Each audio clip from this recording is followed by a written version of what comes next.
The second blockbuster of the Wednesday before the trade deadline has dropped as third baseman Bryan Hayes, formerly of the Pirates, is headed to the Cincinnati Reds. We knew that the Pirates would be shopping around for buyers for Bryan Hayes, but it seems that it has come in the form of a surprise team, if I'm being honest, in the Cincinnati Reds. So let's take a look at Bryan Hayes, what he can offer, and then also what the Reds got in return.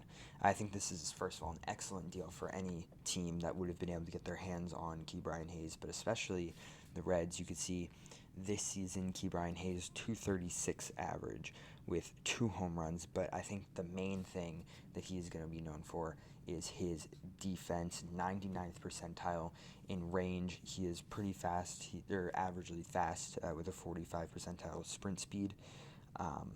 But I mean, this is just amazing. 97 percentile in fielding run value at 11. So this is huge for the Reds to get a big upgrade in Bryan Hayes over at the hot corner at the third base side. In terms of other stats, you could take a look at them here or go over to Baseball Savant and do some research on your own. But like I said, this is going to be big for the Reds defense especially. In terms of what they received in return, the first one is going to be prospect shortstop Sammy Staffura, who is with the single A affiliate Daytona Tortugas for the Reds this season. He is batting .262 with 4 home runs, 48 RBIs on 84 hits, and he was the second-round pick in the 2023 MLB draft, which is the 43rd overall pick.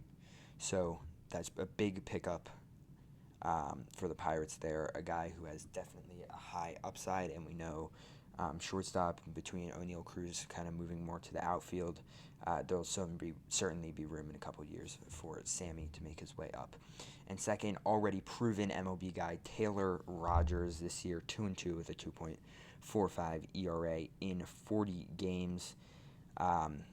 This is, again, he's been around for a while. He was taken in the 2012 draft, and he's spent a lot of time with Minnesota, San Francisco, and now this was his first year with Cincinnati. So that will certainly bolster the Pirates' starting pitching, but that will also give them a chance to potentially get rid of one of those pitching starters, such as maybe Andrew Heaney, Bednar in the pen, some other guys in the pen, because, Taylor Rogers will be a guy that can now really fill that role.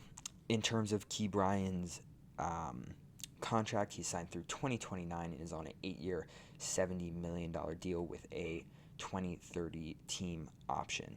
So he will not be a free agent until 2030, and therefore the Reds have gained excellent control of him. Taylor Rogers, I believe, is on the 1-year contract with the Cincinnati Reds, but now the Pirates, of course.